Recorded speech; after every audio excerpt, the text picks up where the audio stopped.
hiperpara y si nos queda tiempo hablar un poquito de hipopara. Perdón que te agitaba, pero llegué y directo vine acá. Bueno, la idea es arrancar con hiperpara primario. Primero les voy a contar que estos son los dos artículos primarios de donde saqué la charla, ¿sí? Uno, que es el de abajo, que es una evaluación, o sea, una guía que está hecha para la evaluación y el tratamiento del hiperparatiroidismo primario. Me voy a estar que viene corriendo por la calle, perdón. Ahí va. Que es del doctor Vilesikian, que es un especialista en hiperpara, ¿sí? Para nosotros en endocrino, Vilesikian es palabra santa, ¿sí? Nosotros leemos muchos artículos de él. Y por otro lado tenemos el Consenso Argentino de Hiperpara, que es más viejito, pero bueno, de ahí se puede sacar la etiología, la clínica y demás. Bueno, lo primero que quería mostrarles y recordarles en realidad es un poquito el metabolismo fosfocálcico y qué hace la paratormona en los distintos órganos, ¿sí? Ustedes saben, a ver si tengo mouse acá, sí. ¿No? Oh, perdón, no sé si... Ahí está. Entonces, vemos acá que tenemos las 4 paratiroides, ¿sí? Esta es la glándula tiroides, atrás de la tiroides sabemos que se ubican las 4 paratiroides, de donde sale la paratormona. ¿Qué hace la paratormona? Censa la cantidad de calcio que tiene el organismo, ¿sí? Entonces, si hay una baja cantidad de calcio, una baja calcemia, lo que va a hacer la paratormona es estimularse y aumentar.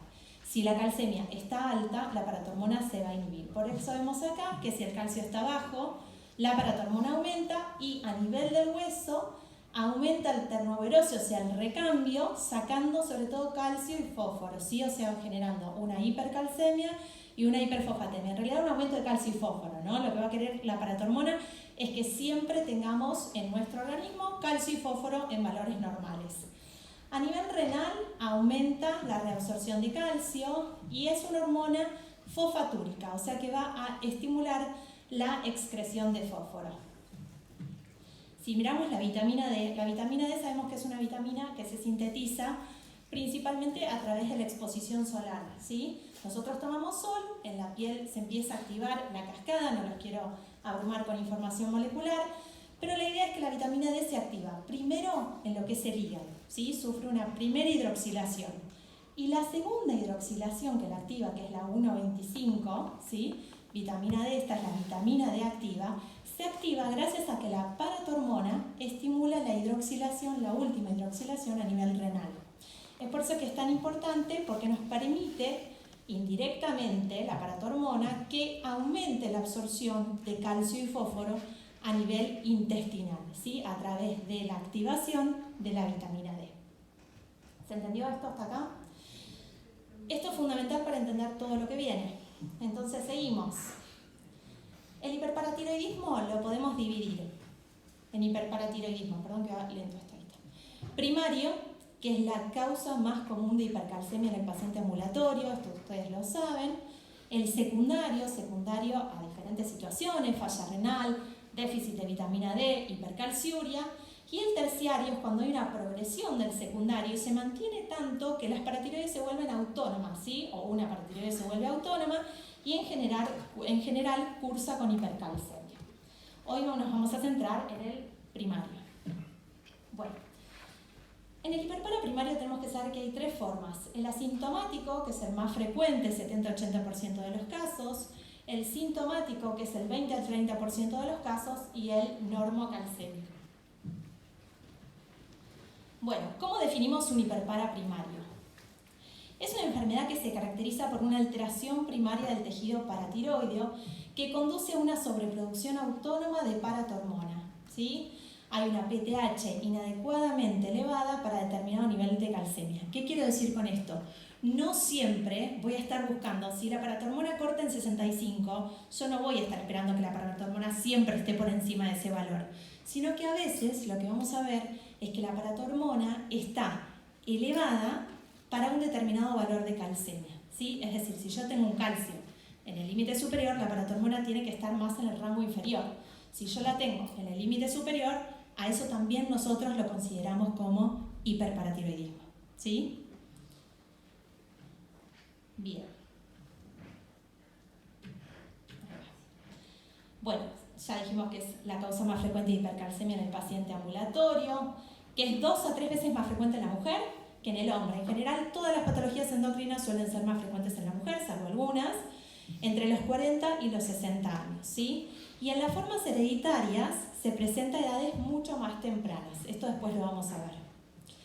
Para seguir con la etiología, tenemos que saber que está la forma esporádica y la forma hereditaria, ¿sí? Cuando vemos la forma esporádica, vemos que el adenoma hipoparatiroideo es un 80 a un 85% de las veces se encuentra un adenoma. Una hiperplasia la vamos a encontrar en el 15% de los pacientes. Y fíjense que el carcinoma paratiroideo es súper infrecuente, ¿sí? Menos del 1%. Y en el hereditario se puede presentar asociado a la neoplasia endocrina múltiple tipo 1 y tipo 2A, rarísimo, asociado a un tumor mandibular, ahí se puede ver un adenoma o en una minoría carcinoma, o a un hiperpara familiar aislado, que en general es adenoma. Lo que quiero que se queden con esto es que si tengo un paciente con un hiperpara, voy a pensar, primero, que debe tener un adenoma paratiroideo, ¿sí? Puede tener una hiperplasia de las 4 glándulas y tenemos que pensar que puede ser hereditario también ante situaciones puntuales que yo después les voy a mencionar.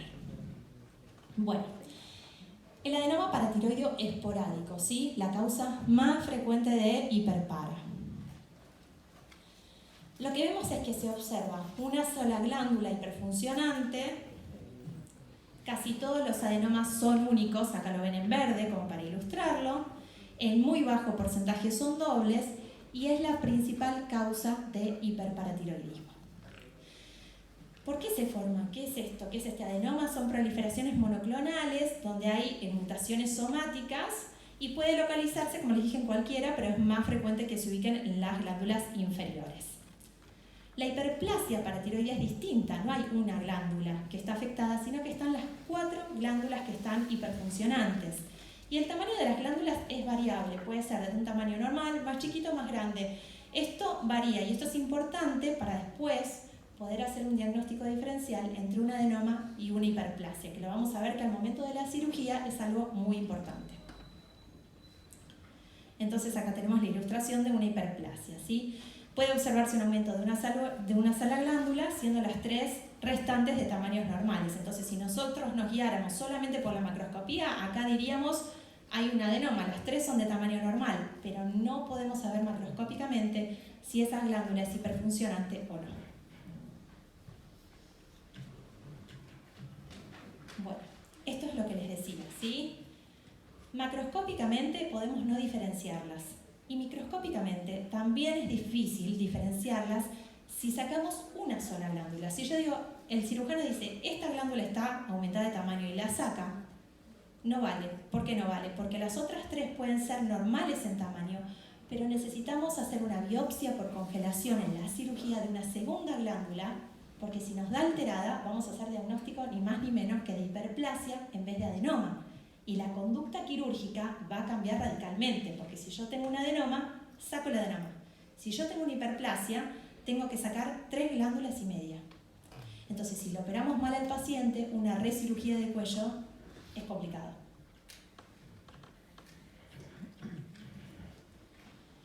Bueno, para distinguirlas es fundamental entonces realizar el estudio histológico de la segunda glándula. Dentro del quirófano está el anatomopatólogo, donde hace una biopsia por congelación de la segunda glándula. Si la segunda glándula es patológica, el cirujano piensa en una hiperplasia, saca 3 glándulas y media. Si la glándula es atrófica o normal, se diagnostica un adenoma y se saca la glándula solamente afectada.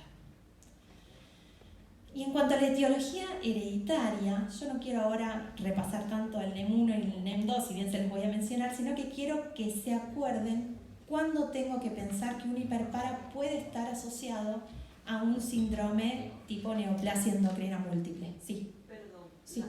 Cuando se sospecha un adenoma, ¿la segunda que se retira se reimplanta?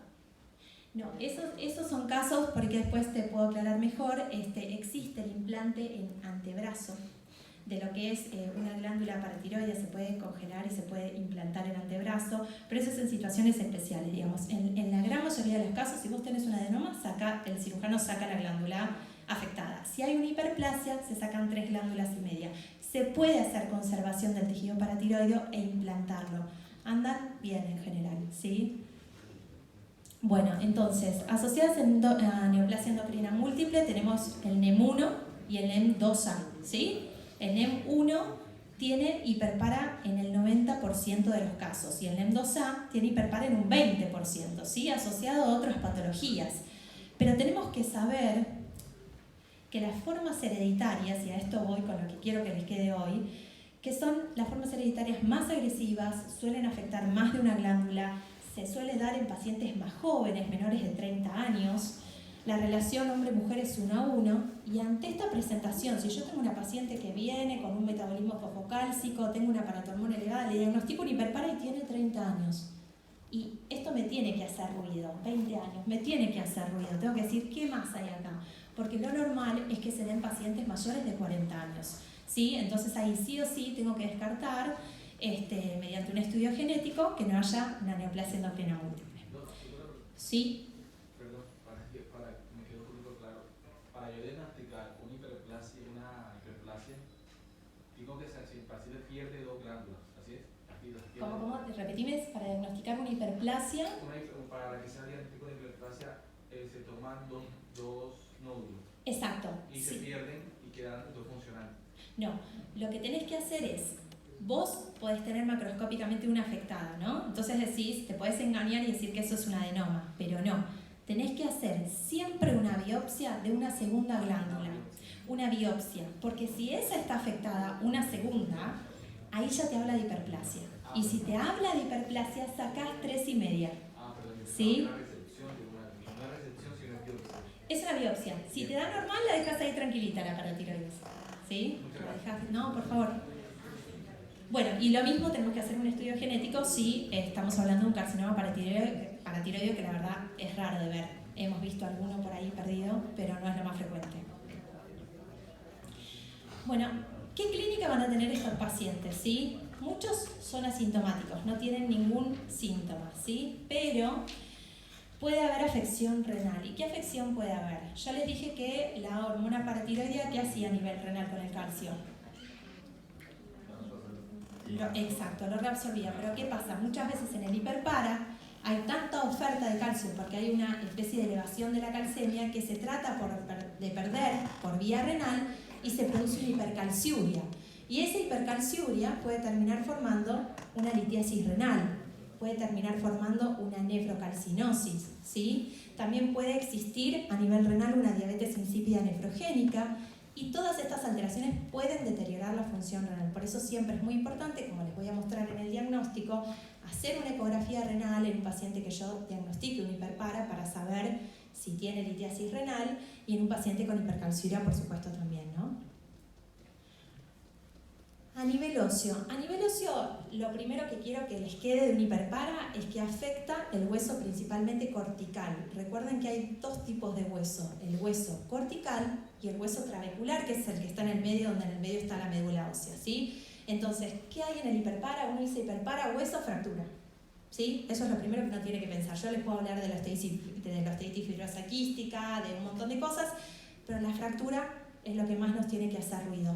Muchas veces en el consultorio, cuando tenemos pacientes con osteoporosis y fracturas, y las fracturas nos hacen un poquito de ruido, también siempre vamos a ir a descartar un hiperpara.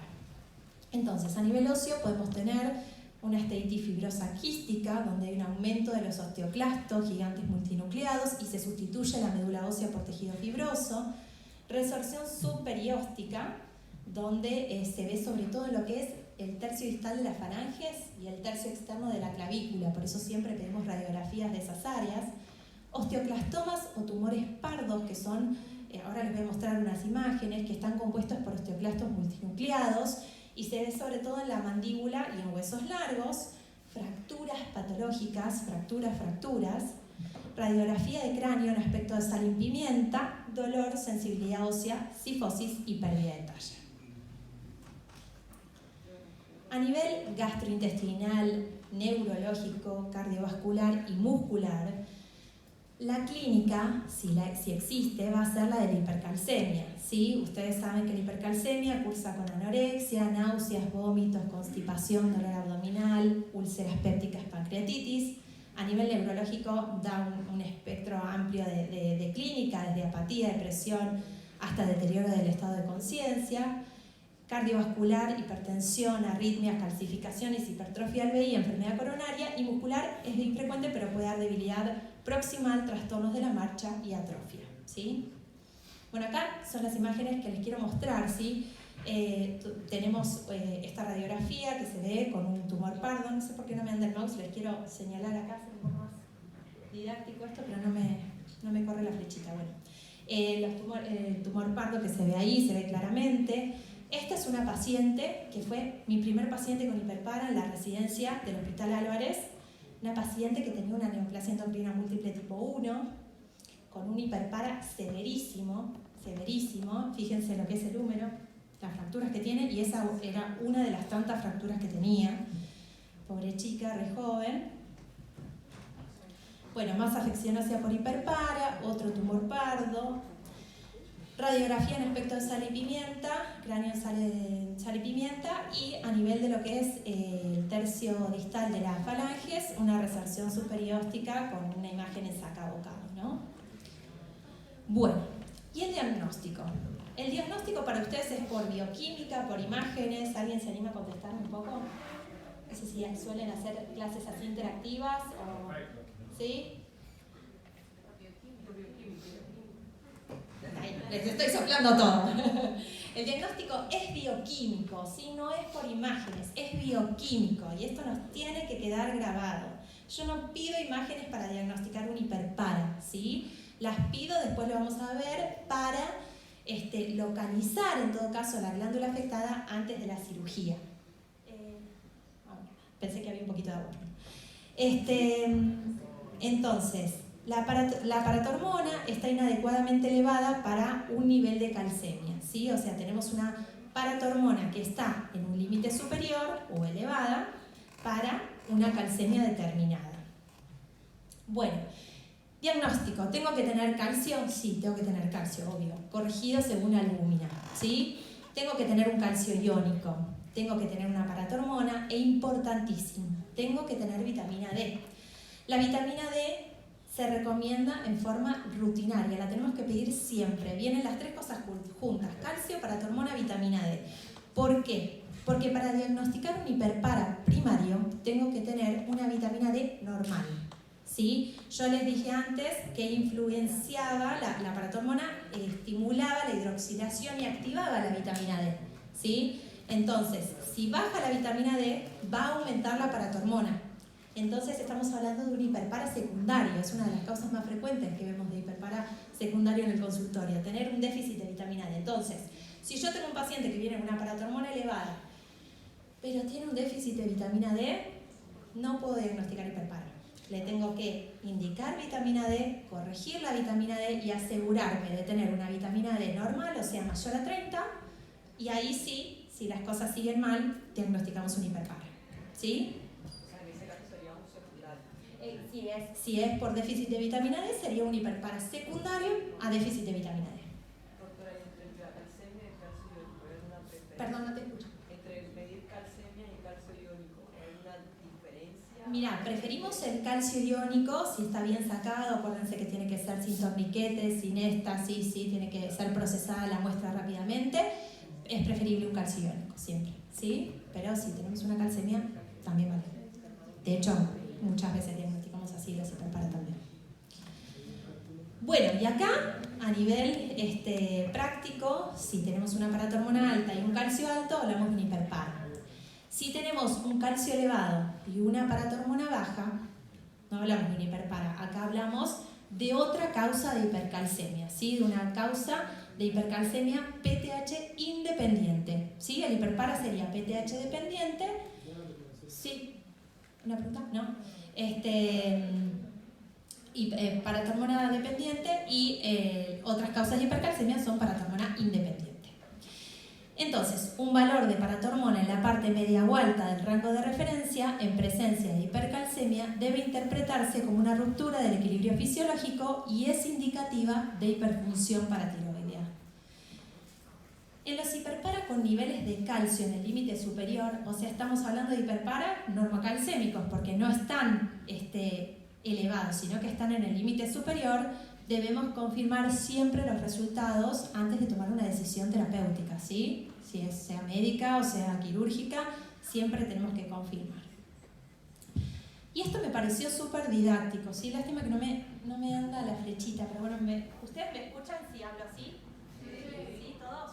Bueno, acá lo que ahí está, a ver, pero la agarro yo y no quiere, ¿no? Ahí está. Sí, pero a mí no me obedece. Ay, sí, ahí está, buenísimo. Entonces, fíjense acá cómo tenemos en la parte verde el rango normal de calcio y paratormona. Fíjense, acá están los niveles de paratormona y acá están los niveles de calcemia, ¿sí? Entonces, acá tenemos un rango normal de paratormona y calcio, es decir, un calcio aproximadamente entre 8 y pico y 10,3, por ejemplo, por poner un valor más o menos aproximado. Una paratormona, ¿sí? Normal, que va entre 15 y 65 aproximadamente. Y lo que vemos es que cuando tenemos una deficiencia de vitamina D, fíjense que no hay una hipercalcemia en general, justamente todo lo contrario, puede haber calcio normal o hipocalcemia con niveles elevados de paratormona que en general no superan los 100. Si hablamos de una hipercalcemia PTH independiente, o sea, por ejemplo, la causa más frecuente que es la causa maligna, son hipercalcemias más importantes, para atrás, son hipercalcemias más importantes y la paratormona está absolutamente suprimida, ¿sí? Baja, exacto. Y si hablamos de un hiperpara primario, que es de lo que estamos hablando hoy, el espectro es amplio, pero lo que vamos a ver es que tenemos niveles de paratormona altos, pueden ser no tan altos también, pero fíjense como, por ejemplo, si yo tengo un calcio de casi 10, ¿sí? Puedo tener, acá me tapa lo verde, pero puedo tener una paratormona en un rango normal, ¿sí? No supera el rango normal ahí la paratormona, ¿ven? No supera el rango, exacto, no supera el rango normal. Está la paratormona normal y un calcio levemente elevado, ¿sí? Entonces, en este caso, les estoy mostrando cómo la PTH no tiene que estar necesariamente por encima del valor normal, sino que puede estar normal, pero en el límite alto para esta calcemia. ¿Se entendió? Bueno, ¿qué estudios complementarios tengo que pedir? Ya vino el paciente, le pedimos un metabolismo fosfocálcico que ahora se lo vamos a pedir, pero le diagnosticamos el hiperparo en forma bioquímica con paratormona, calcio, vitamina D. Y tenemos que pedir un metabolismo fosfocálcico completo. Pedimos calcio, fósforo, calcio iónico, paratormona, vitamina D, magnesio. Y en orina de 24 horas también calcio, fósforo, magnesio, creatinina, ionograma, ¿sí? ¿Y qué vamos a tener? La paratormona ya les dije que es una hormona fosfatúrica, o sea que vamos a perder mucho fósforo por orina. Vamos a tener una fosfatemia que va a estar normal o baja, con una reabsorción tubular de fosfato que también va a estar disminuida, y esto es característico del hiperparo. La calciuria puede estar aumentada. Los marcadores óseos, no sé si los conocen, los beta-cross labs, ¿los escucharon nombrar? ¿Trabajan con ellos habitualmente? ¿Los ven? ¿No? Bueno, les cuento entonces, nosotros tenemos marcadores óseos que nos hablan un poco de lo que es la formación ósea y la resorción ósea. Si yo tengo mucha hormona paratiroidea, que yo les dije que actuaba a nivel del hueso, hace mucha resorción ósea y aumentan los CTX o beta-cross labs, que son los marcadores justamente de resorción, ¿sí?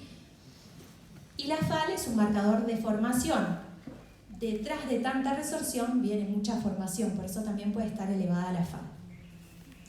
La densitometría ósea, ¿sí? Saben que la densitometría ósea nos habla de densidad mineral ósea. Nos dice si un paciente tiene osteopenia, osteoporosis o un hueso normal.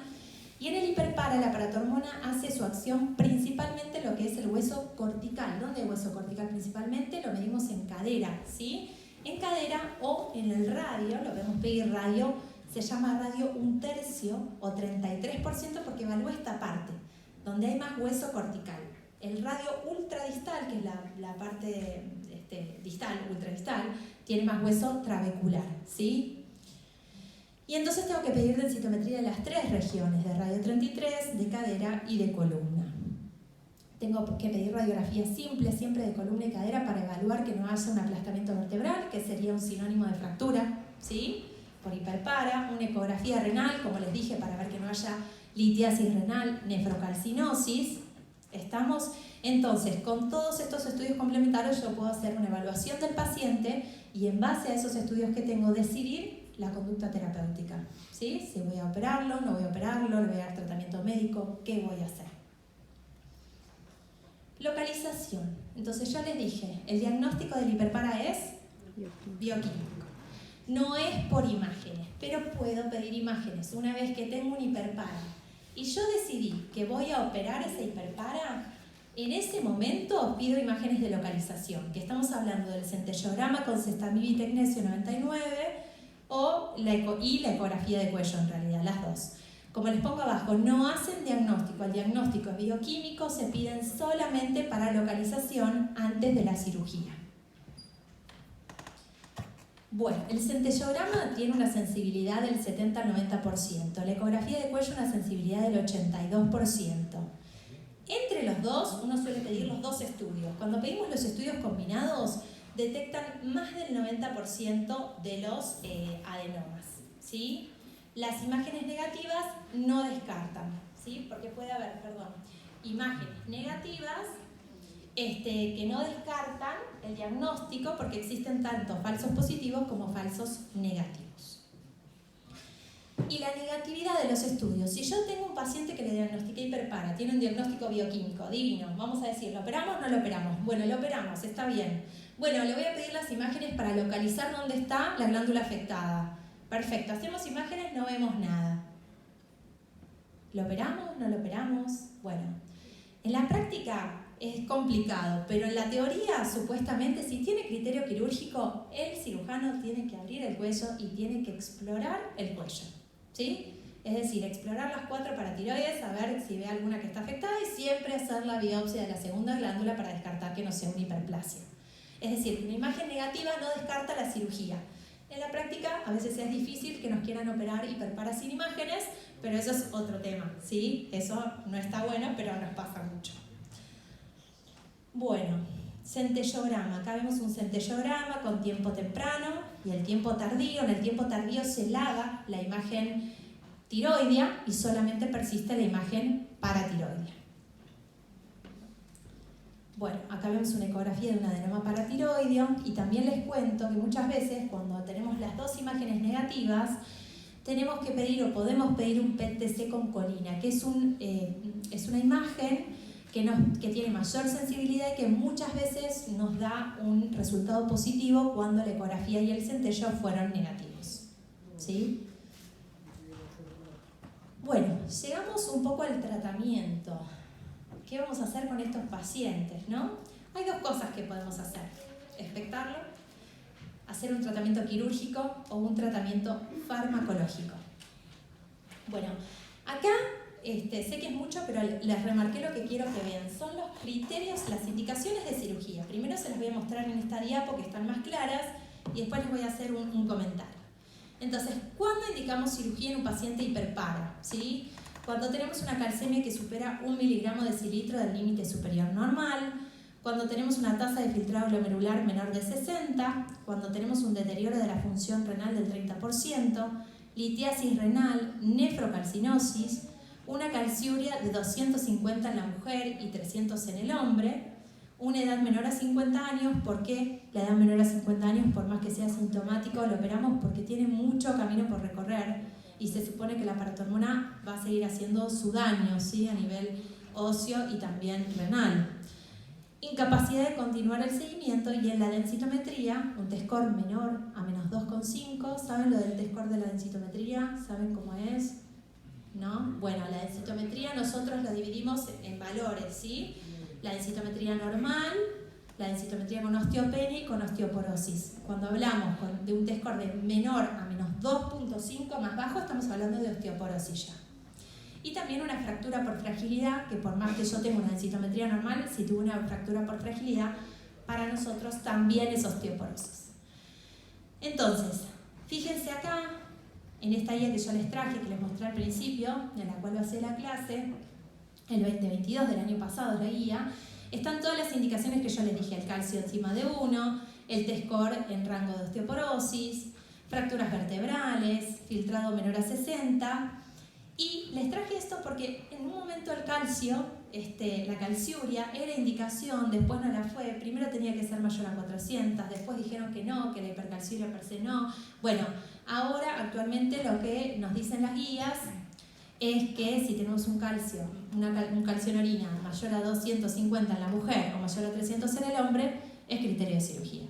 La presencia de nefrolitiasis o nefrocalcinosis y la edad menor a 50 años. ¿Sí? Todas esas son indicaciones de cirugía. Y en el hiperparo normocalcémico, ¿qué hacemos? Sí. Una pregunta, ¿el deterioro de la función renal es directamente por el hiperpara o que yo tenga la función renal deteriorada me puede llevar más complicaciones? No, si vos tenés a ver, vamos por partes. Si vos tenés un hiperpara, se puede deteriorar la función renal por las complicaciones que yo les mostré hace un ratito, que pueden ser la litiasis renal, la nefrocalcinosis, ¿sí? La hipercalciuria que puede llevar a todo esto.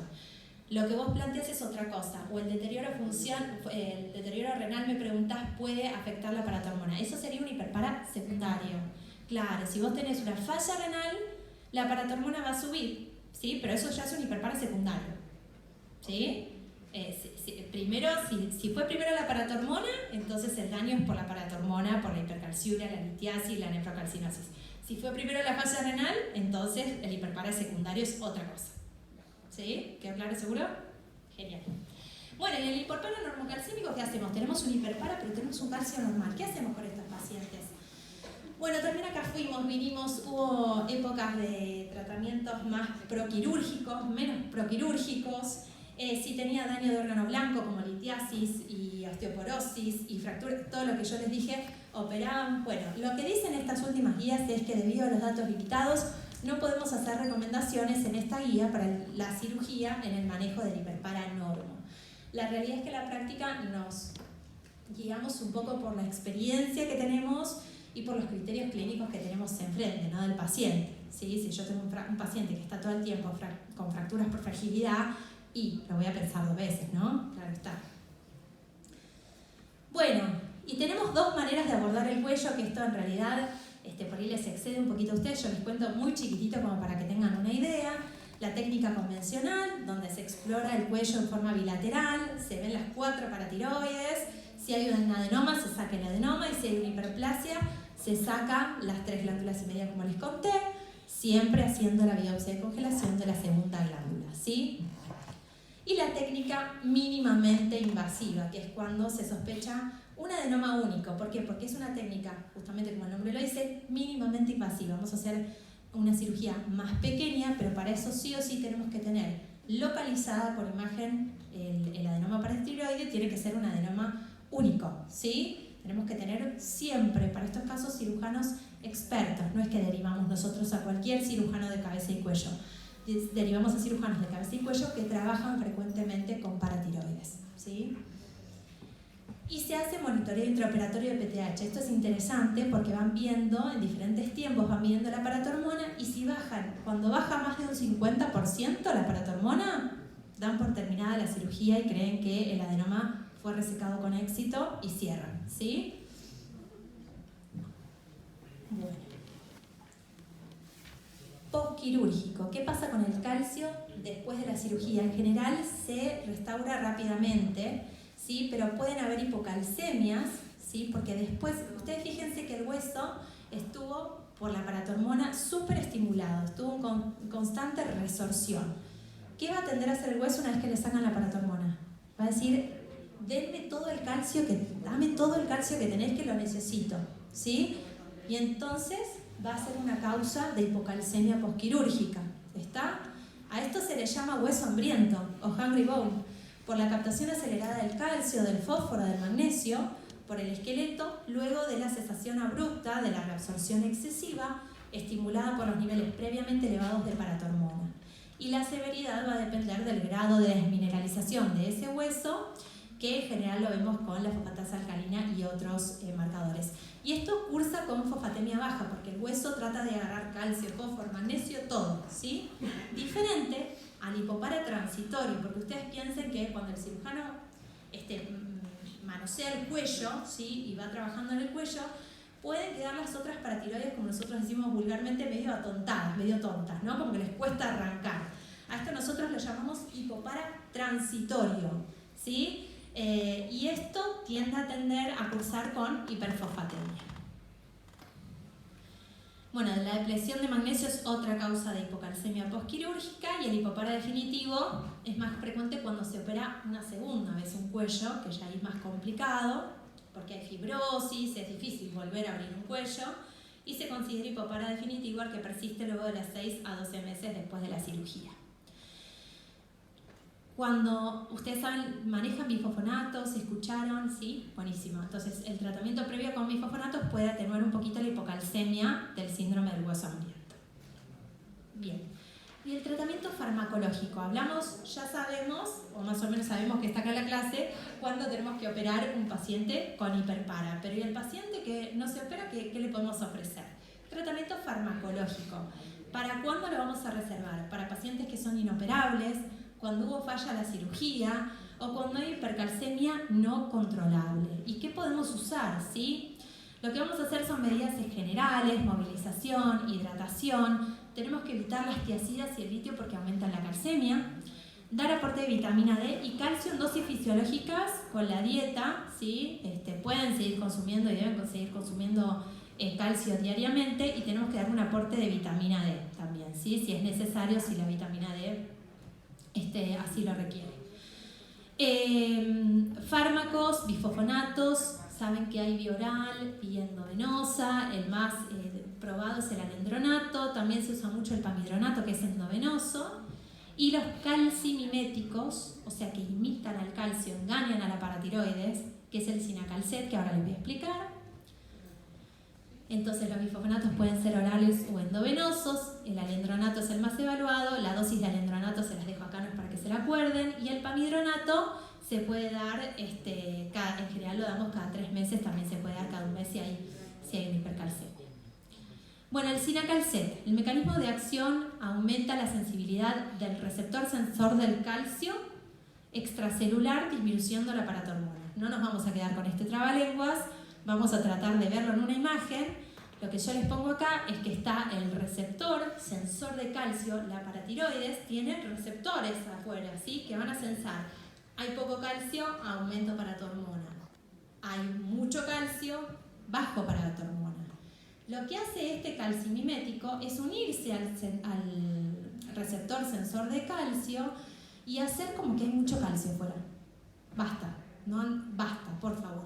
Me van a preguntar, pero bueno, el hiperpara es autónomo, funciona por sí solo. Es verdad, sirve más para otros casos, pero también el hiperpara autónomo alguna función y algún efecto tiene y baja la paratormona. ¿Sí? Y una pregunta. Y además también estoy dando vitamina D, o sea, también. Ay, muchas gracias. ¿Cómo? Además también será vitamina D que también aumentaría la reabsorción intestinal. ¿Pensando en lo mismo? La vitamina D.